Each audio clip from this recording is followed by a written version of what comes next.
يضلل فلا هادي له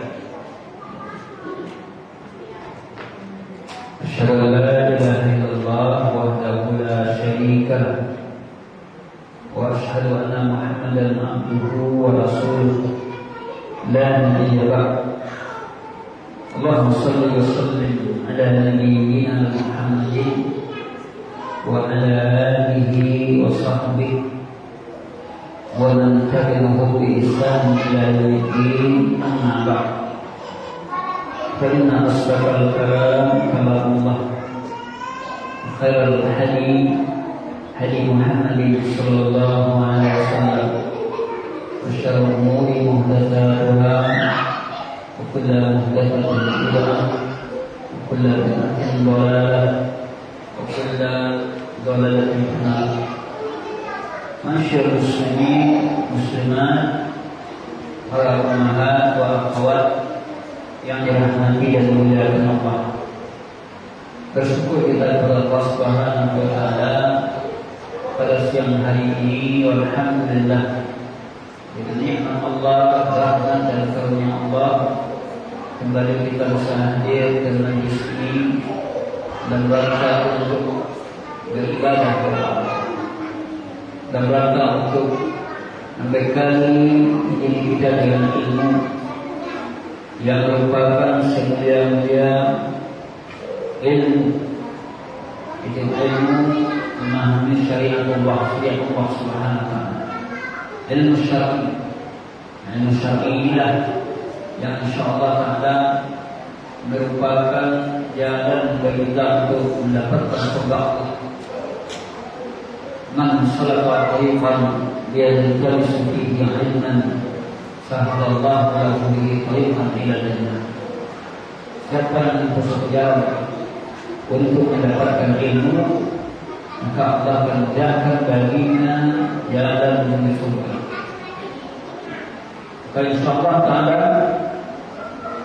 menuntut ilmu syar'i merupakan semulia-mulia jalan untuk mendapatkan surga Allah. Bila kita ingin meraih surga Allah, tuntutlah ilmu syar'i. Pelajarilah, pahami dan amal. Baik, insyaallah taala berbahasa kita pada kesempatan ini sesuai dengan masih yang telah kita berikan, yaitu tentang pendidikan keluarga yang kita ambil dari buku 100 ide praktis mendidik keluarga menjadi saleh. 100 ide praktis mendidik keluarga menjadi saleh, di mana di antara kewajiban kita dan amanah yang diemban kepada kita untuk amanah seorang muslim untuk mendidik keluarganya. Sama kita ketahui, keluarga itu meliputi anak, istri, suami, juga orang tua, orang terdekat kita, yang mana dalam mendidik keluarga ini konsepnya adalah dengan dimulai dari diri sendiri. Dari sendiri, kemudian orang-orang yang menjadi tanggungan, orang-orang yang bertanggung jawab, yang terdekat, yaitu seperti suami, yaitu dalam hal ini suami kepada istrinya, istri kepada anaknya. Mendidik keluarga itu dimulai dari orang-orang yang terdekat, yang menjadi tanggung jawab, yang terdekat, lalu kepada orang yang dekat.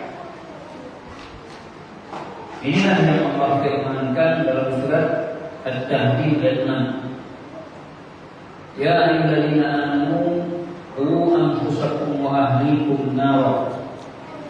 Hai orang yang beriman, jagalah diri kalian dan kalian dari api neraka. Wa quluhan nafsu wal hijar, di mana api neraka itu bahan bakarnya adalah manusia dan batu. Di bahan bakar neraka itu manusia dan batu. Alaiha malaikatun, di atasnya ada malaikat-malaikat. Digambarkan malaikat-malaikat itu makhluk yang tidak kasar. Giladun syidadun, malaikat yang tegas, warna yang menarik. La ya'sunallaha, mereka tidak pernah mendurhakai Allah. Mereka tidak pernah mendurhakai Allah. Mereka memang takut. La ya'sunallaha ma amarahum, apa yang perintahkan kepada mereka, ya, bahwa mereka tidak pernah membangkang. La ya'sunallaha ma amarahum, Allah tidak pernah mendurhakai Allah dalam perintahkan. Wa yaf'aluna ma yu'maru, dan mereka melakukan apa yang diperintahkan. Oleh karena itu seorang muslim, cita-cita tertinggi seorang muslim itu adalah bagaimana ia menyelamatkan diri dan keluarganya dari neraka. Ini cita. Bagaimana dia dan keluarganya masuk, ya, surga dan telah terhindar dari api neraka. Ini cita, ini visi-misi dalam bentuk keluarga. Oleh karena itu seorang muslim bertanggung jawab atas mereka. Kelak dia akan dihisab terkait mereka, dihukum manakala melalaikan pendidikan ini. Jika seorang orang tua melalaikan pendidikan anaknya, maka kelak dia akan dihukum. Kelak dia akan tuntut kepada Allah.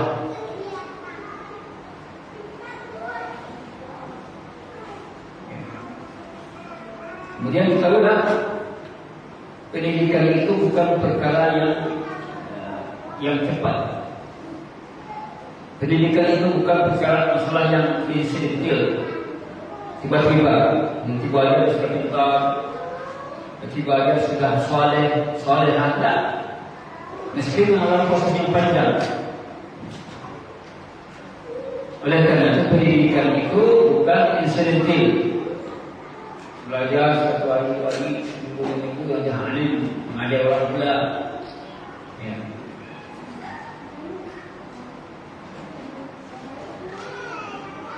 Pendidikan bukan sesuatu yang penting atau perkara tidak penting atau mungkin sambil lalu atau sekadar ya berlintas dalam lintas menyenang. Akan tapi pendidikan itu adalah hal yang mendasar. Hal yang mendasar, perkara yang harus urusan yang akar-akarnya menangkapi masa lalu yang telah pergi untuk menyerang masa kini yang berjalan dan menentangi masa lalu. Oleh karena itu kesalahan dalam keluarga merupakan nikmat Allah yang wajib disyukuri.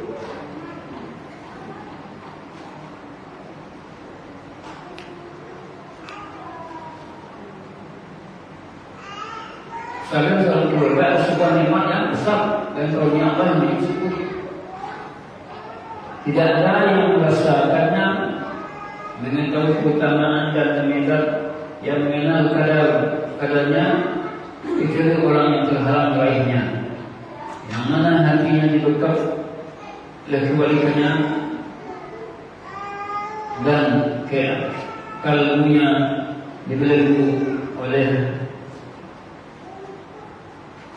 syaitan yang melawannya. Sebagaimana juga setiap tanaman, ya ada penanamannya. Kalau ada tanaman pasti ada tanaman, mungkin muncul sendiri. Setiap harta ada pengumpulnya. Kenapa harta ada banyak? Ada orang mengumpulkannya.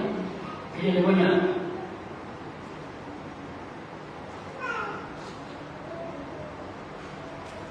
Demikian juga hidayah. Hidayah demikian.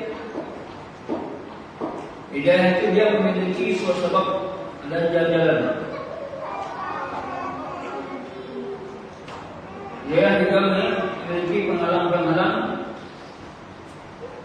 dan dalam bintang-bintang hidayah. Jadi apa yang kita lakukan dari kebaikan itu tak langsung berjalan lurus. Ya. Ada halangan, ada hambatan, ada rintangan. Maka sebagai seorang muslim, apa yang wajib kita? Yang wajib ada setiap muslim mencari hidayah, mencari jalan hidayah dan memanfaatkan. Ya. Bagaimana jalan hidayah itu kita cari yang kita mau? Contoh pada hari ini para ulama datang ke ilmu, apa tujuannya? Mencari hidayah, mencari hidayah dan dimudahkan untuk mengamalkannya.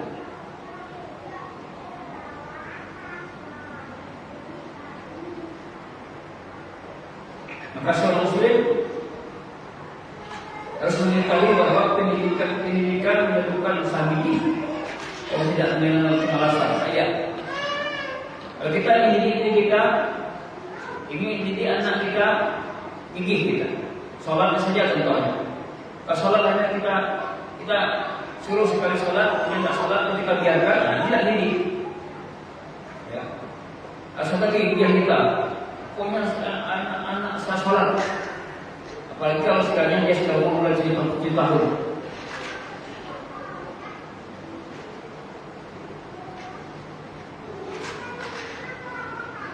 Di mana pendidikan ini perlu usaha yang tinggi, yang tidak mengenal kemalasan.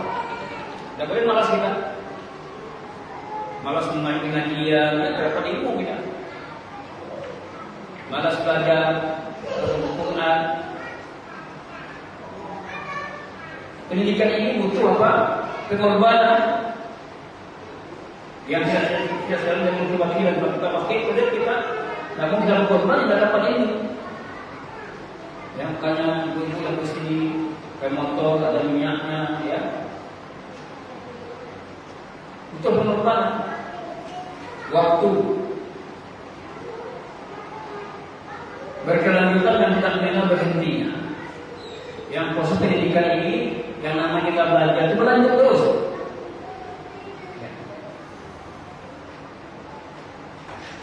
Walaupun dia sudah berumur, walaupun dia sudah tua, tetap belajar. Karena ilmu tidak dia dua kali sekaligus. Supaya pengajian tapi itu semua ada. Tapi dapat satu, besok dapat satu lagi, itu lagi. Begitulah Allah memberikan ilmu kepada hamba. Tidak sekaligus ilmu diberikan oleh Allah.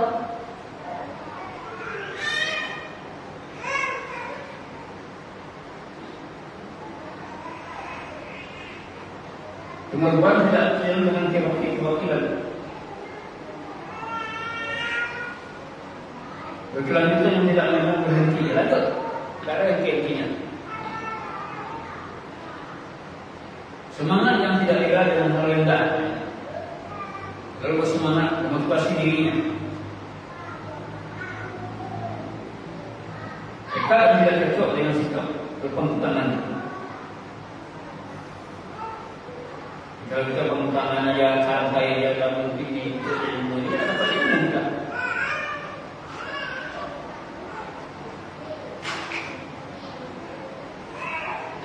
Oleh karena itu cukuplah sebagai keutamaan di mana seorang hamba memiliki pahala di usahanya sampai mati.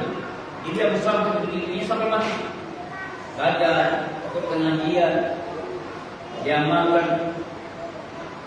Hanya mati ya. Jadi kalau pendidikan agama kita ini, kalau nak sekolah ya, dia tingkatan mulai TK, kemudian SD, ya SMP, SMA, kuliah tidak ada lagi. Tapi bukan berarti dia tidak mendidik dirinya, tidak mengilmui.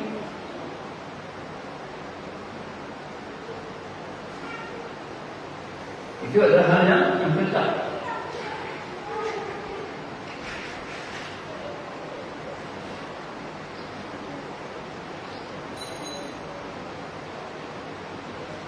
Kemudian ketahuilah bahwa pendidikan generasi kita ini, kalau kita betul-betul sungguh-sungguh akan membuahkan hasil. Apa hasilnya akan terdapat nanti di tempat akhirat. Idza matal insan inqata'a amaluhu illa min thalath. Apabila mati manusia putus amalnya dari 3 perkara.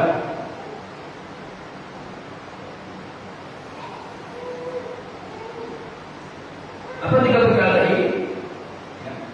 Sedekah jariyah. Sedekah yang kita bayarkan berikan pada orang lain untuk wakaf infak. Nah, ini akan mengalir pahalanya. Ilmu yuntafa bih. Kedua, ilmu yang manfaat dengannya. Ilmu syar'i. Awal dari salihin yang mudah atau doa anak yang saleh yang mendoakannya. Itulah dia hal yang memberikan semangat bagi seorang muslim. Sedekah jariyah, ilmu yang manfaat, ya. Kemudian sedekah jariyah, ilmu manfaat, anak yang saleh yang selalu mendoakan.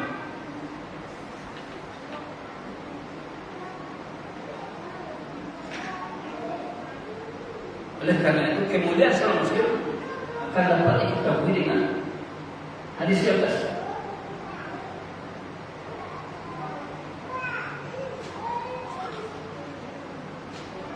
Berada seorang muslim berangkat darinya. Padahal di tempat kandangkan karenanya dan kebaikan, ya, menahan apa yang tinggalkan. Rasulullah SAW bersabda, Inna rajula yarfa'u darajatahu fil jannah. Jadi buatkan ada seorang bapak diangkat derajatnya di surga. Sehingga apa? Menimbulkan pertanyaan. Wayaqulu anna la yaqulu hadha. Kenapa aku sampai di sini? Lalu dikatakan kepadanya, istighfar ibadah ini adalah istighfar anakmu. Bayangkan bagaimana manfaat sebuah pendidikan dalam anak yang senantiasa dibina dididik dengan agama. Di mana ketika orang tuanya usia lanjut,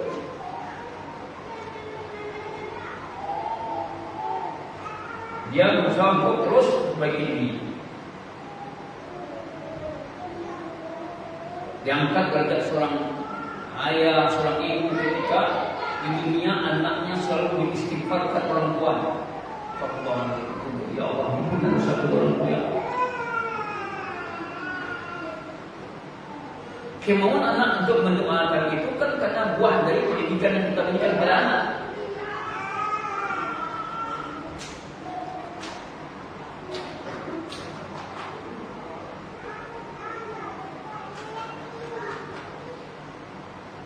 Diangkat derajat, diberikan maqam. Rupanya karena anaknya semasa hidup di dunia selalu memintakan ampun kepada Allah Subhanahu wa taala. Istighfar orang tua. Oleh karena itu ajari anak-anak kita kalau bisa nanti jangan lupa memohon ampun seorang tua ya. Jangan lupa mengistighfarkan ayat Nabi dan Umi. Dia kata Nabi dan Umi tidak ada lagi kalian semuanya, ya, yang istighfarkan Nabi dan Umi.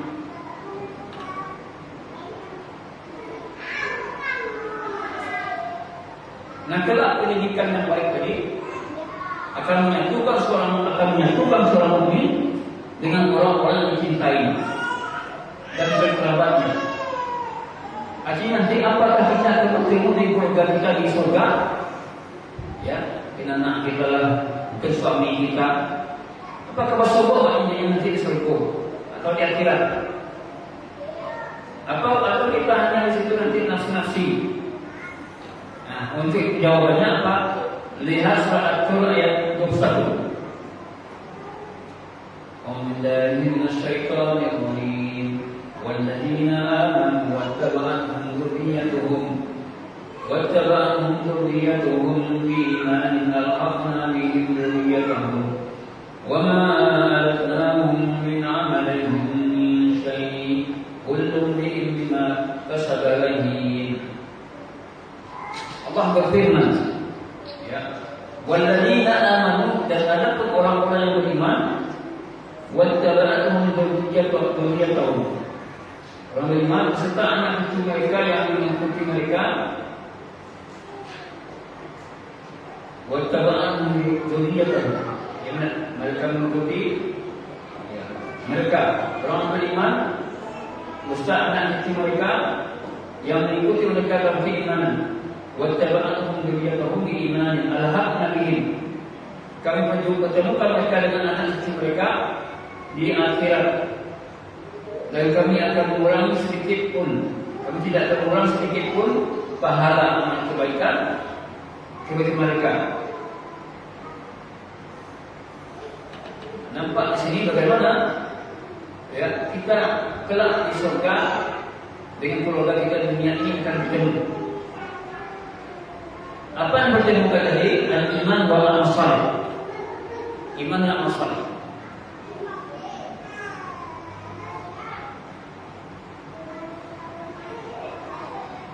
Walladzina amanu, dan orang-orang yang beriman, wattaba'atuhum dzurriyyatuhum,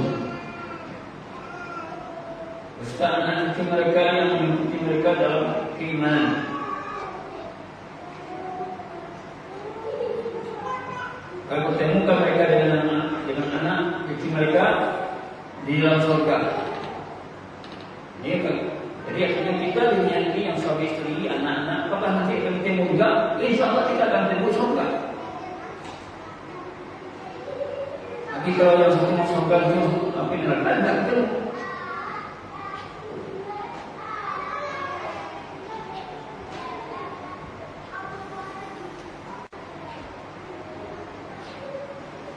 Maka kalau pendidikan agama ini akan membuat kita terhormat, jiwa menjadi riba, terhormat kita, terpandang kita ketika kita belajar ilmu agama itu.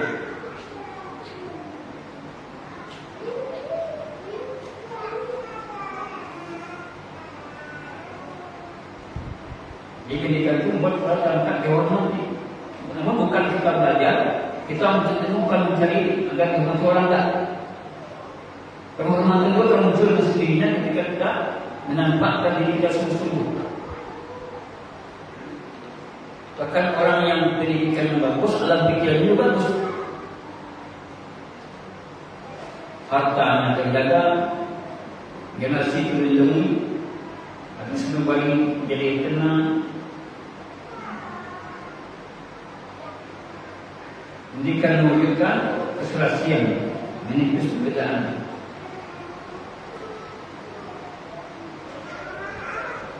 Kemudian kita hidayah adalah anugerah Allah yang mulia.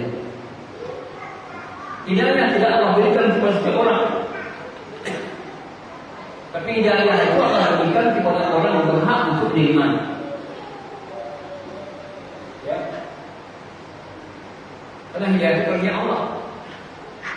Walaupun dia mungkin dalam pesantren, tapi dia dapat hidayah untuk mengamalkan sunnah, dia tidak ada.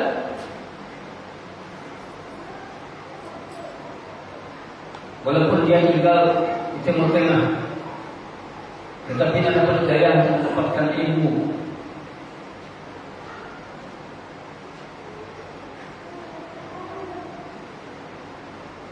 Maka mereka itu harus sulit.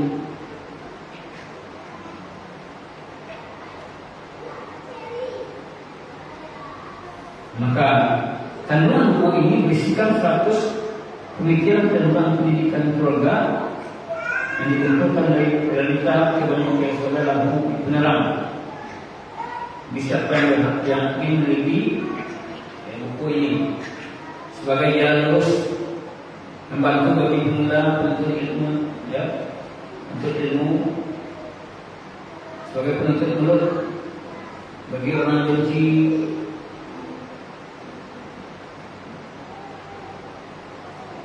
membantu bagi pemula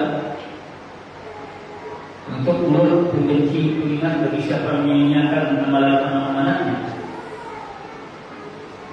Jadi kita lihat apa saja hal-hal yang mendasar kita ketahui sebagai seorang pendidik, mungkin kita sebagai seorang guru kita bagi anak-anak kita, atau guru di sekolah, atau mungkin kita sebagai anak, ya, adik, kakak. Maka kita perlu mengetahui hal yang mendasar dalam pendidikan. Maka kita bisa, ya, mengarahkan keluarga kita kepada jalan Allah.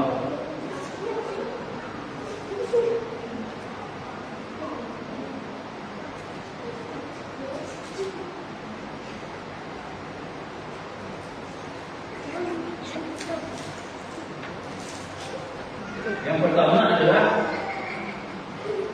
yakini bahwa pendidikan itu adalah ibadah.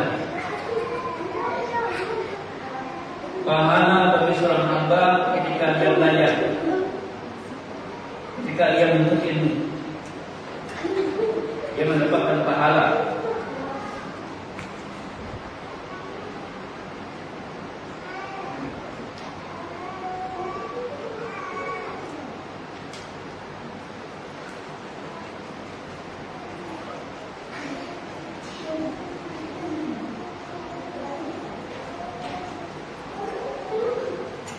Jadi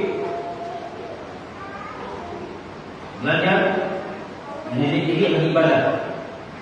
Kalau ibadah mendatangkan pahala, mendatangkan kebaikan, maka seorang muslim upaya untuk mengikhlaskan niatnya karena Allah.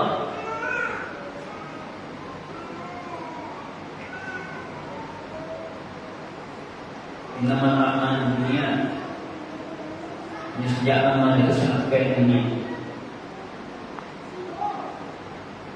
Allah perintahkan kita untuk beramal dengan keikhlasan.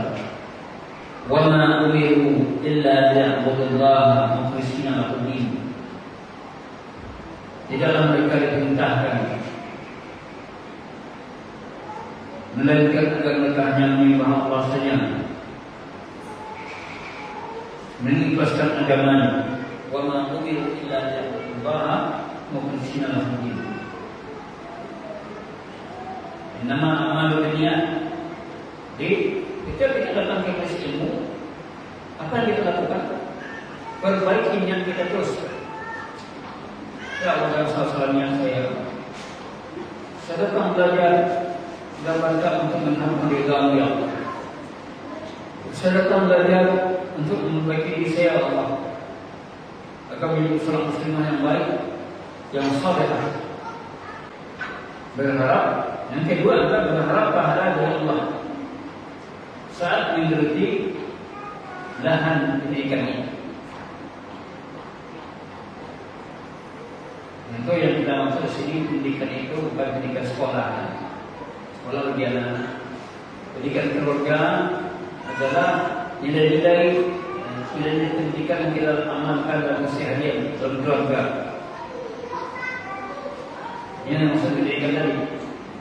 Bukan pendidikan sekolah, kan?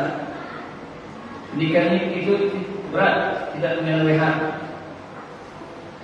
tidak ada istirahat panjang dan tidak berkesudahan. Ya, untuk menjadi seorang yang saleh dan salehah panjang prosesnya.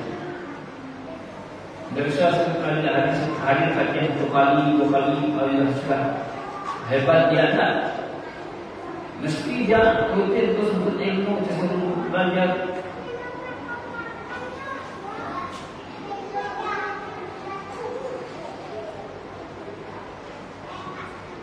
Oleh karena itu, seorang pelaku ibadah hanya mendapatkan apa yang dia niatkan dalam rangka mendapatkan pahala Allah.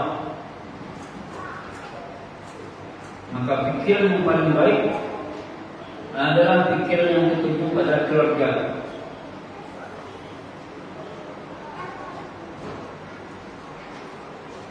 Pikiran yang paling baik adalah pikiran tertuju untuk keluarga. Nafkah paling utama adalah nafkah yang diberikan kepada kerabat. Dan usaha yang paling baik adalah yang dikerahkan untuk buah hati. Diriwayatkan dari Thawban radhiyallahu anhu suatu sabda, afdalu dinarin yunfiquhu ar-rajul dinarun ala diyarihi. Hadis ini memberikan motivasi kepada kita untuk berkorban harta untuk demi anak kita, demi keluarga kita. Seutama dinar itu kan mata uang dalam sadaqah. Seutama dinar yang diinfakkan oleh seorang laki-laki adalah dinarun ala iyalihi, dinar yang dipakai untuk keluarganya. Jadi jangan sampai kita enggan untuk berinfak untuk bayar SPP anak kita. Kasih tahu sama Abi dan Abi itu jangan enggan, karena harus kita membayar untuk berinfakkan belanja SPP, uang jajannya, dan juga untuk keluarga, untuk istri, karena itu adalah seutama-utama ibadah. Afdalul dinar, ingat dari sini, seutama-utama dinar yang kamu belanjakan ada dinar untuk keluarga. Jadi dinar ini kan mata uang, jadi bisa dikiaskan dengan rupiah.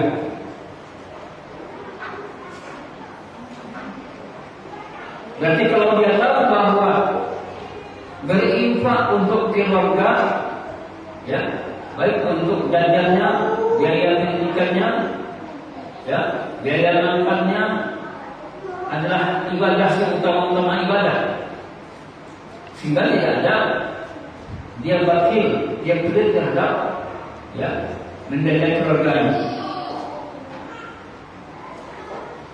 Bahkan apa kata Nabi? Hadis yang diriwayatkan Mas'ud Al-Badri, beliau bersabda, "Innal muslim idza anfaqa ala ahlihi nafaqah wa huwa yahtasibuha kana lahu sadaqah." Sesungguhnya seorang muslim jika dia menginfakkan kepada keluarganya nafkah, maka itu adalah sedekah baginya.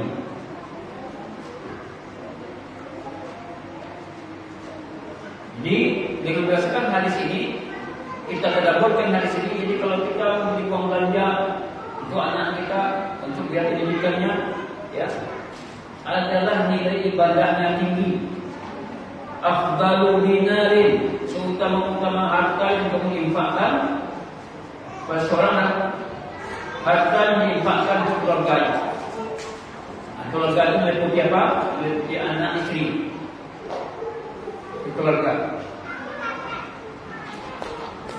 Ketika sang bapak memberi uang jajan kepada anaknya, maka dia sudah beribadah.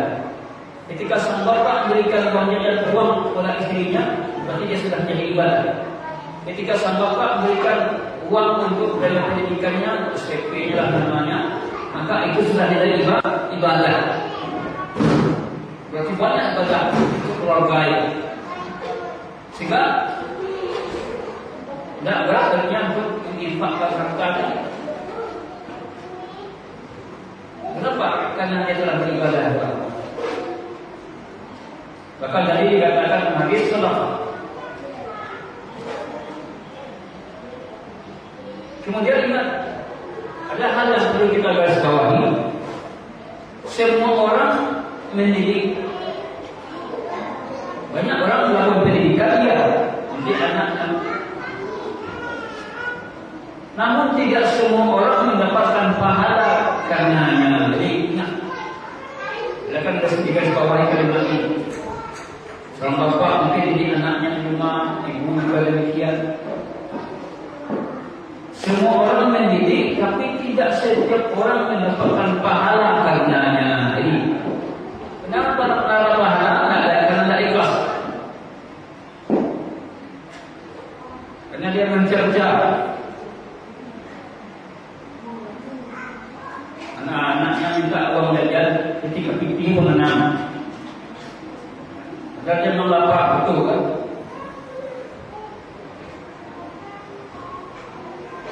Karena dia menjawab seperti itu. Lihat keadaan itu, bapak kamu melihat itu sudah banyak dikasih uang jajan atau enggak?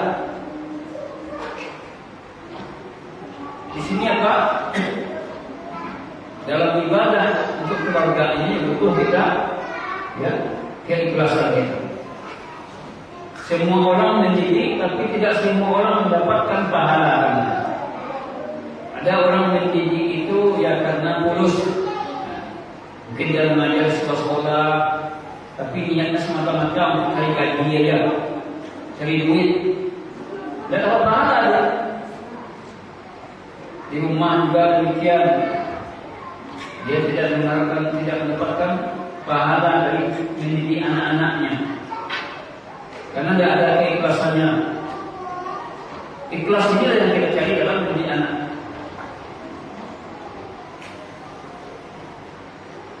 Kemudian hidayah dalam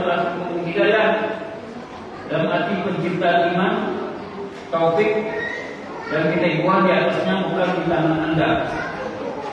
Hidayah itu bukan di tangan manusia, tetapi hidayah di tangan Allah. Tugas kita apa? Mendidik diri kita, memperbaiki diri kita atau orang lain. Namun hidayah bahwa mereka mengikuti kita, apa yang kita katakan, apa yang kita sampaikan, maka ini semuanya di tangan Allah. Allah yang berkehendak. Dialah yang memberikan kepada siapa yang dikehendakinya. Dengan keadilan. Yang wajib atas manusia adalah hidayah dalam bentuk menunjukkan, mengarahkan, menasihati, dan membimbing. Jadi kita memberikan hidayah hanya sifatnya membimbing, mengarahkan, menasihati. Ini namanya hidayah irsyad namanya. Hidayah itu dibagi dua. Yang pertama namanya hidayah irsyad atau hidayah dalalah. Apa itu? Memberikan petunjuk, mengarahkan, menasihati. Ini namanya hidayah irsyad. Adapun ketika manusia itu menerima nasihat kita, mengamalkan nasihat yang kita berikan, maka hidayah ini namanya hidayah taufik. Hidayah taufik milik Allah, bukan milik kita. Allah yang berkuasa, Allah yang memberikan hidayah yang membolak-balikkan hati manusia. Tugas manusia adalah memberikan petunjuk, mengajari, memahamkan. Tetapi apakah orang itu paham tidaknya atau bisa mengamalkan, maka itu sangat terkait dengan hidayah taufik. Nah, hidayah taufik inilah hidayah milik Allah. Contoh, sudah istri, boleh mengaji, boleh belajar tauhid, tapi anak-anak mau dididik, anak-anak mau ikut sunnah Nabi, ya. Kita sudah berikan dia pelajaran dan diajak mencari ilmu, tapi tak berubah-ubah. Ya, berarti apa? Kalau sudah ada usaha yang kita lakukan, kemudian dia tidak berubah, maka dia tidak dapat hidayah taufik. Adapun kita sudah usaha kita, ada usaha kita, ada hidayah. Begitu juga mungkin bagi para suami. Istri dari rajin pengajian, tapi suami tak berubah. Juga dilampau, syukur juga dilampau, maroko, segala macam. Sampaikan kepada yang cara baik, ya, doakan dia. Kalau tidak juga kita sudah usaha, berarti dia dapat hidayah. Dia tidak dapat hidayah taufik. Hidayah taufik inilah dari Allah. Sedangkan manusia memberitahu, mengamalkan, menceritakan, menasihati, ini adalah hidayah dalalah, yang itu tugas manusia. Tapi menjadikan manusia yang berubah, bisa mengamalkan yang kita sampaikan atau dikhabarkan Ustaz, ini adalah wewenang Allah. Hidayah taufik.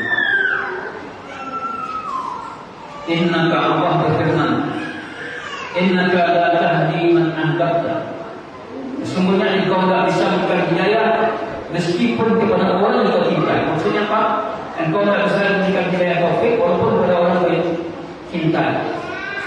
Siapa orang yang diajarkan dengan anak kita, istri kita, suami kita, orang tua kita, tidak bisa kita memberikan hidayah taufik kepadanya. Walakin Allah yahdi man yasha, akan tapi Allah itu memberikan hidayah kepada siapa yang dikehendaki. Sehingga kalau kita sudah berupaya, itu Nabi itu sudah berkali-kali mendakwai pamannya Abu Thalib. Padahal Abu Thalib itu sayang kepada Nabi. Kalau ada orang yang membunuh Nabi, dia bela Nabi tadi. Jadi orang-orang Quraisy. Sehingga di akhir hayatnya Abu Thalib ini diminta oleh Nabi agar dia Abu Thalib mengucapkan la ilaha illallah. Ya Nabi, wahai pamanku, qul la ilaha illallah, katakanlah la ilaha illallah pamanku. Kalimatul muhajirin indallah, kalimat ini akan jadi hujjah bagiku nanti di sisi Allah. Ini kata Nabi. Dia tahu itu kalimat la ilaha illallah, tahu maknanya.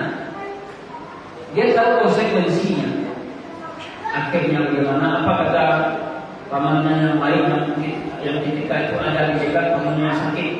Jangan-jangan dia mengucapkan itu la ilaha illallah. Akhirnya dia dapat hidayah. Akhirnya Abu Thalib mati dalam kafir, tak beriman kepada Allah. Enggan dia untuk mendapatkan hidayah, tidak enggan. Oleh karena itu ada orang yang menolak hidayah karena faktor enggan. Aba wastakbar.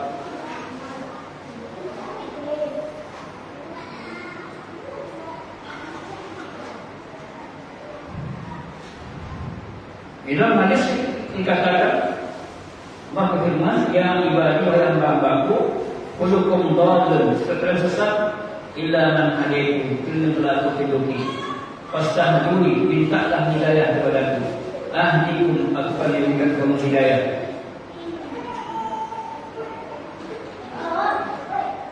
Kemudian kalau mahal, sini digambarkan tentang hidayah tadi. Ada jalannya seorang menasihati istrinya, namun istrinya itu tidak mengindahkan, tidak membimbing ke jalan yang benar, maka dia tinggal membuka pesan, dia tinggal melihat bagaimana sejarahnya, dalam istri Nabi Nuh, dan istri Nabi Lut, bagaimana sejarahnya istri Nabi Nuh dan Nabi Lut. Padahal suaminya Nabi Nabi Lut, Nabi Nuh, istrinya tidak beriman kepada. Ada kalah seperti itu. Dan ingat pula istri Fir'aun,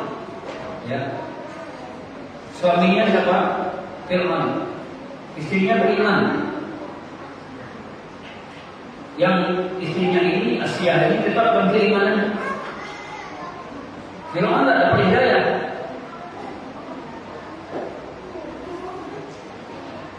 Karena dia kemudian apa? Dia dengan melihat itu terhiburlah seseorang. Rupanya jangan saya saja, Nabi saja istrinya seperti itu mendapat hidayah, apalagi kami. Sehingga dia melihat sejarah tadi membuat dia beriman kepada Allah. Berarti Allah belum memiliki hatinya, meskipun dia sudah belajar untuk ilmu.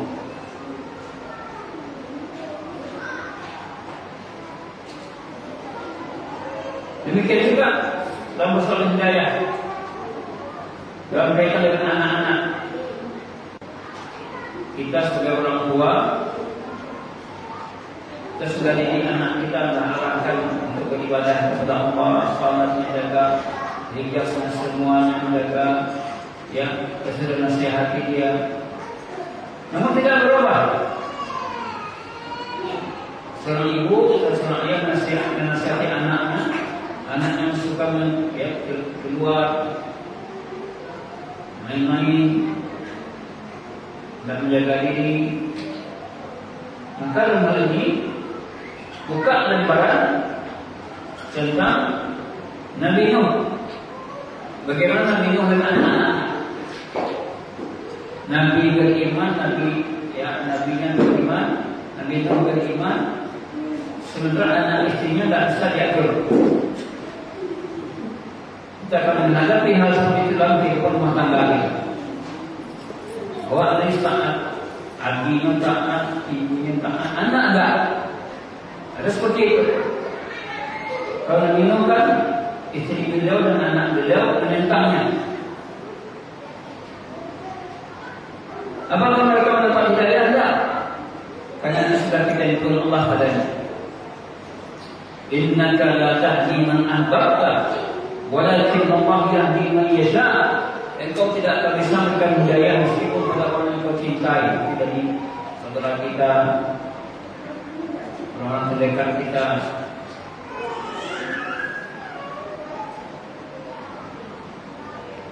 Kita melihat kisah anak Nabi Nuh. Ketika Nabi Nuh mengajak anak-anak naik ke kapal. A'udzubillahi minasyaitonir rajim. Ya bunayya irkab ma'ana wa la takun ma'al kafirin. Hai anakku, naiklah bersama kita. Jangan kalian jadi orang-orang kafir.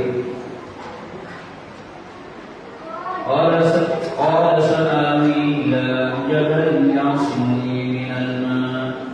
Apa kata anaknya? Aku akan menjadi perlindungan di gunung yang dapat melihara dari air bahri.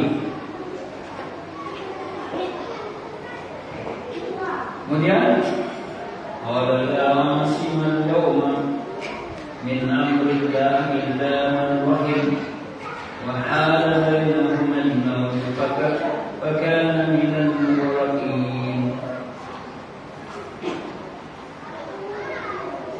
Dan gelombang menghalangi antara mereka kedua, sehingga anak susu orang-orang digelapkan dan difirmankan, wahai bumi, jalanlah airmu, dan wahai langit, berhentilah. Dan air pun ditisupkan, tetapi pesan Allah diselesaikan di kapal itu pun berlabuh di atas gunung Judi. Dan dikatakan binasalah orang-orang yang zalim. Dan Nuh berkata kepada Tuhannya sambil berkata, wahai Tuhanku, sesungguhnya anakku masuk keluarga. Sesungguhnya janjimu itulah yang benar. Betul. Artinya Nabi Nuh alaihissalam mengajak anak, tapi anak tak mau. Wahai anakku, naik ke kapalku, nak selamatkan dirimu. Tapi anak tak mau. Orang tua sudah berusaha untuk mendidik anaknya, mengajar anaknya untuk dijalan Allah, tapi tidak mau. Tapi apa? Anak dapat hidayah. Namun tugas sudah sampai kan? Maka kita tidak perlu sedih. Kalau kita sebagai seorang ibu sudah mengajak anak untuk taat kepada Allah, kalau dia masih kecil bisa kita larang, bisa kita marahi, dan besar di mana? Tentu hanya dengan apa? Menasehati. Nasihati baik-baik.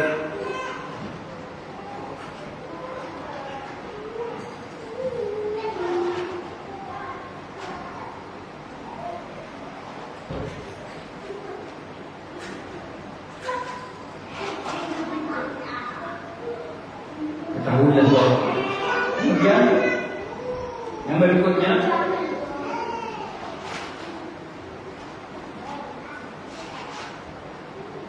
janganlah kita bersandar kepada diri sendiri. Jangan mengandalkan kemampuan sendiri. Jangan yakin kepada selain Tuhan Anda, kecuali hanya kepada Allah.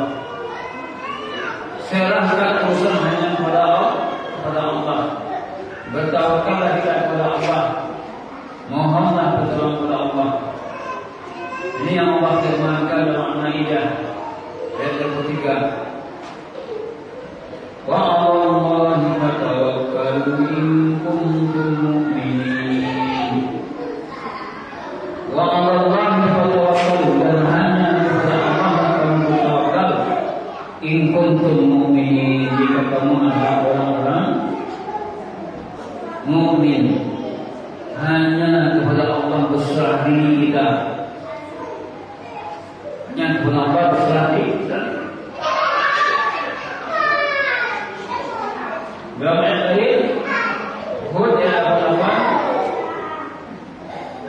dan Hud ayat 8, wa ma taufiqi illa billah, alaihi tawakkaltu wa ilaihi unib. Wa ma taufiqi illa Allah. Tidak ada taufik bagiku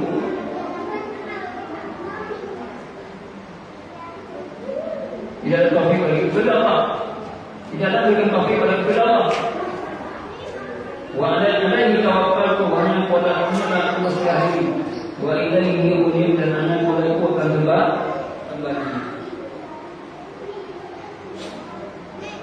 Maka kita sebagai seorang muslimah dari menghadapi keluarga kita, ya, hendaklah kita banyak berharap pada Allah. Jangan suka berharap kepada manusia.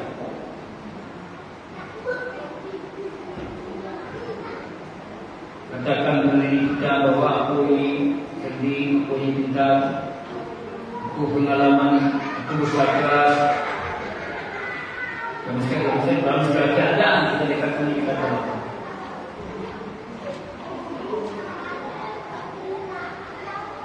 Kemudian orang berakal tidak meragukan atau bahkan membantah sekalipun tidak menyaksikan pentingnya teladan yang berada dalam kehidupan. Maka di sini apa? Perbaikilah terus diri kita lebih dahulu. Kalau diri kita sudah baik, masing-masing kita sudah baik, niscaya rakyat akan baik. Kalau rakyat baik, apa yang terjadi? Muncullah pemimpin yang baik. Kenapa? Karena rakyatnya baik. Kalau rakyat tidak baik, muncul pemimpin yang tidak baik.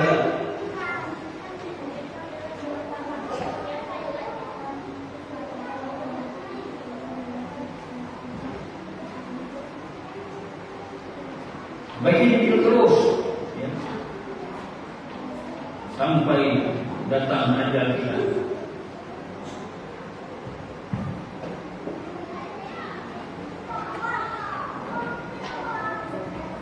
Kemudian yang keenam, kelembutan itu seperti pisau, memotong tanpa sakit.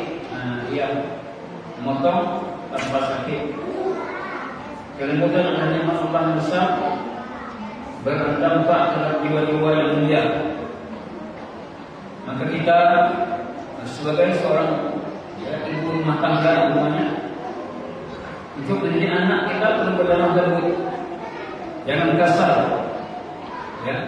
Pada orang lain juga demikian. Pada orang yang kita dakwahi di depan tahan dakwah kita, berlemah lembutlah sampai. Ini yang dikatakan oleh Allah dalam surat, ya, Al-Imran 59. Fabimana rahmatin min Allah lahum, disebabkan rahmat Allah engkau berlemah lembut. Walau kunta fadlan ghalidhal qalb, sekiranya engkau keras berkasat hati, la tanfa'u min hawli, lain orang di sekitar kamu. Jadi kita sebagai seorang istri, seorang ibu rumah tangga, ya, dalam kita mendidik, dalam dakwah kita kepada orang lain, maka kita perlu berlemah lembut dan jauh sifat kasar. Sifat kasar ini akan membuat orang lain dari kita. Nampakkan akhlak pribadi yang baik kita. Kemudian lapang dada, tidak tergesa-gesa. Begitu lapang dada, tidak tergesa-gesa dalam mendidik kita. Jangan tergesa-gesa, ingin cepat kelar, ingin cepat jadi hafiz Quran, ya, butuh masa panjang. ingin cepat berubah. Baru mendengar pengajian, kemudian kita langsung ingin suami kita cepat berubah, kita ingin anak kita cepat berubah. Dakwah itu butuh proses, sabar.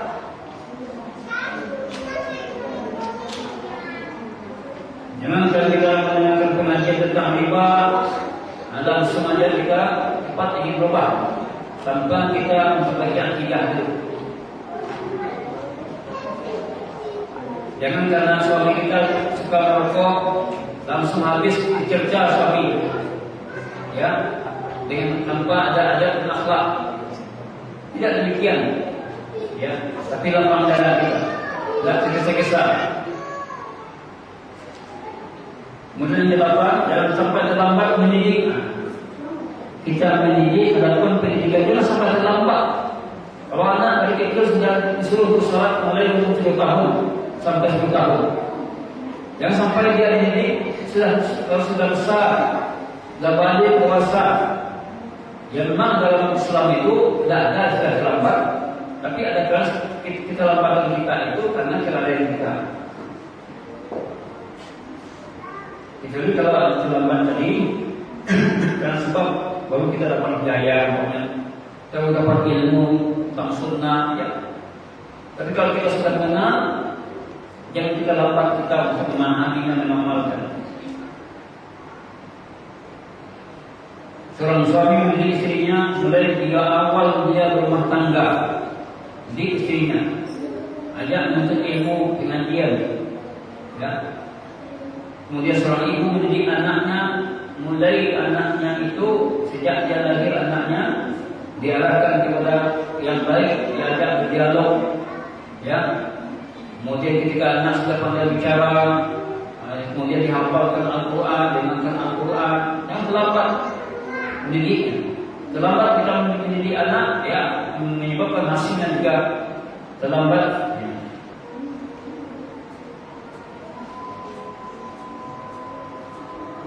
Kemudian jangan pernah membuat malapetaka ujian dalam agama. Yang sebenarnya jangan pernah membuat malapetaka dan ujian dalam agama, menghalangi mereka dari kebenaran. Jangan menghilangkan kemungkaran, menjauhkan kemungkaran pada mereka. Kepada keluarga kita melakukan kemungkaran, ya, sampaikan walaupun pahit. Jangan membiarkan kesalahan mereka berlarut, ya. Karena kalau itu berlarut dia sudah terbiasa. Ingat, rumahmu adalah kerajaanmu. Rumah itu adalah sebagai kerajaan. Bagaimana menata kerajaan tadi, ya.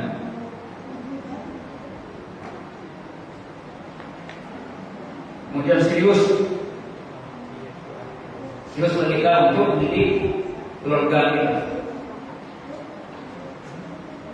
Namun jangan pula sampai melampaui batas. Jadi kalau orang melampaui batas atau tersedur berlebihan, maka dia akan membuat hasil tidak baik. Keras boleh, tapi jangan sampai berlebihan. Dikit-dikit anak dimarahi, dikit-dikit anak marah keluarga dari rumah sedikit marah tanpa sebab, maka ini bukan metode mendidik, ya.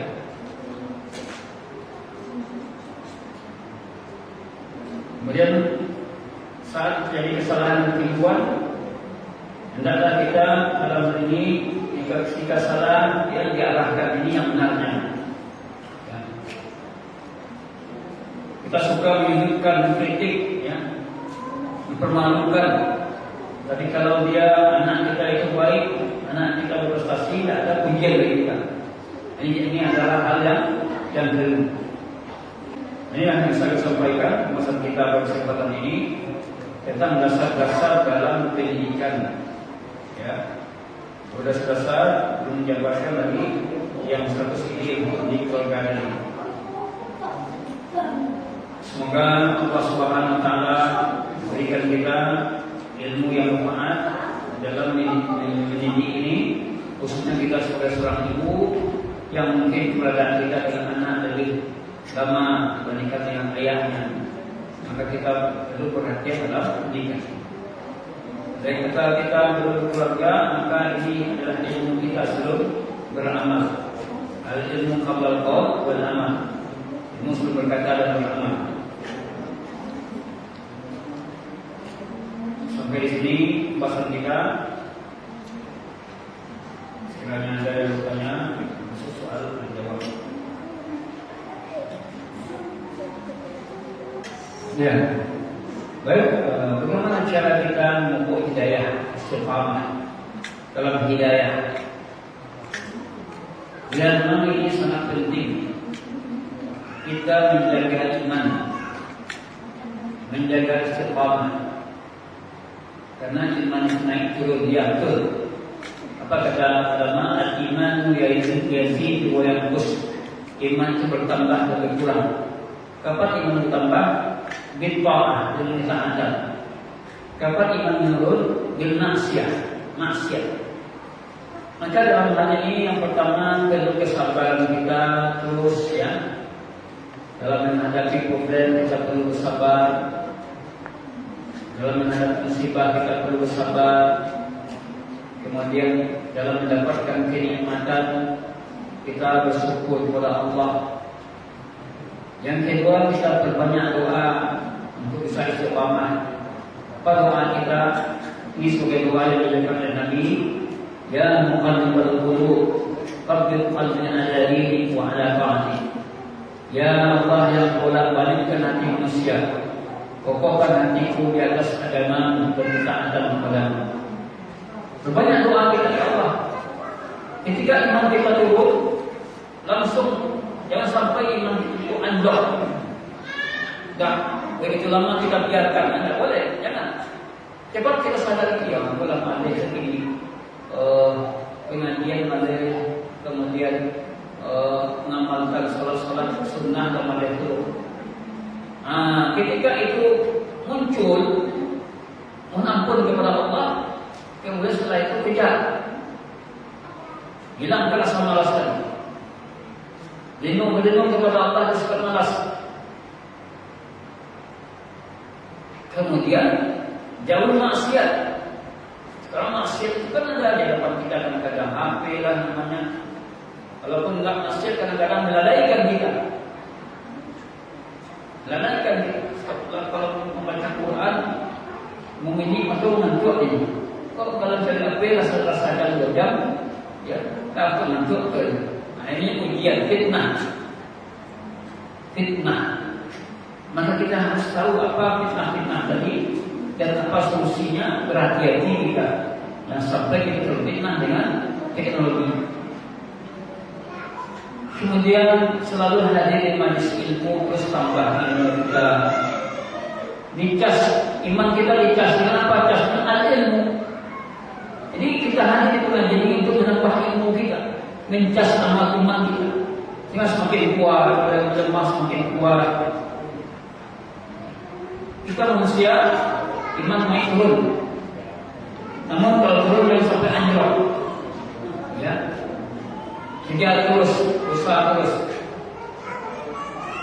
InsyaAllah lama-lama kalau kita berdua, kalau umum berdua, sungguh-sungguh untuk memperjuangkan keistiqamahan tadi, InsyaAllah Allah akan berikan. Kemudian jangan bergaul dengan orang-orang yang tidak baik perangainya, buruk akhlaknya. Ini akan membuat kita teracuni. Ya, cari teman yang saleh, teman yang mampu membantu kita. Jangan cari teman yang tidak saleh, yang tidak akan berusaha. Wallahu a'lam bishawab. Ya, jawaban dari pertanyaan umum. Allahumma shawab. Ada pertanyaan kita cukupkan sampai sini untuk sholat. Semoga bermanfaat.